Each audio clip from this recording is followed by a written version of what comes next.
Once, when I was 6 years old, I saw a magnificent picture in a book called True Stories from Nature about the primeval forest.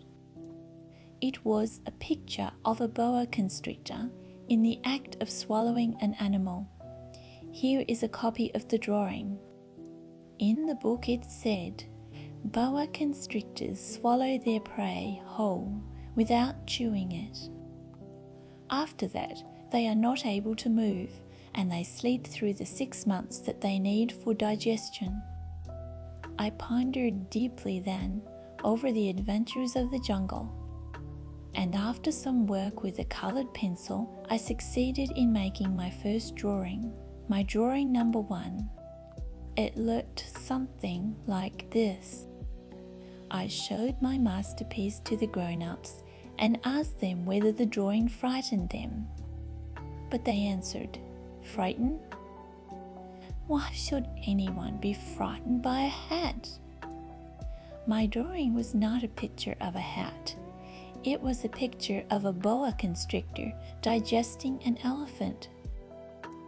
But since the grown-ups were not able to understand it, I made another drawing.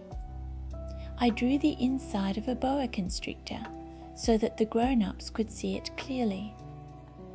They always need to have things explained.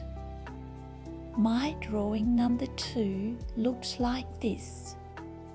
The grown-ups' response, this time, was to advise me to lay aside my drawings of boa constrictors, whether from the inside or the outside, and devote myself instead to geography, history, arithmetic, and grammar. That is why, at the age of 6, I gave up what might have been a magnificent career as a painter. I had been disheartened by the failure of my drawing number 1 and my drawing number 2.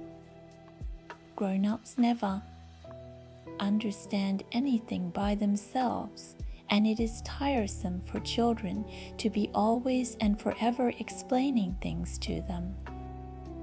So then I chose another profession and learned to pilot airplanes. I have flown a little over all parts of the world, and it is true that geography has been very useful to me. At a glance, I can distinguish China from Arizona. If one gets lost in the night, such knowledge is valuable.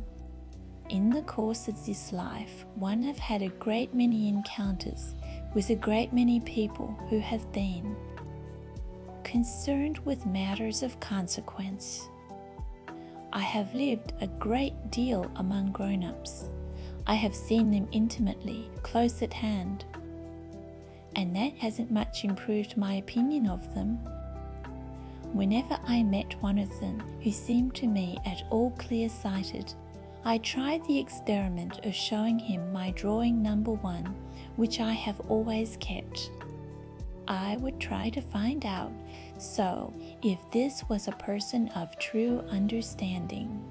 But whoever it was, he or she would always say, "That is a hat." Then I would never talk to that person about boa constrictors or primeval forests or stars. I would bring myself down to his level. I would talk to him about bridge and golf and politics and neckties, and the grown-up would be really pleased. They have it such a sensible man.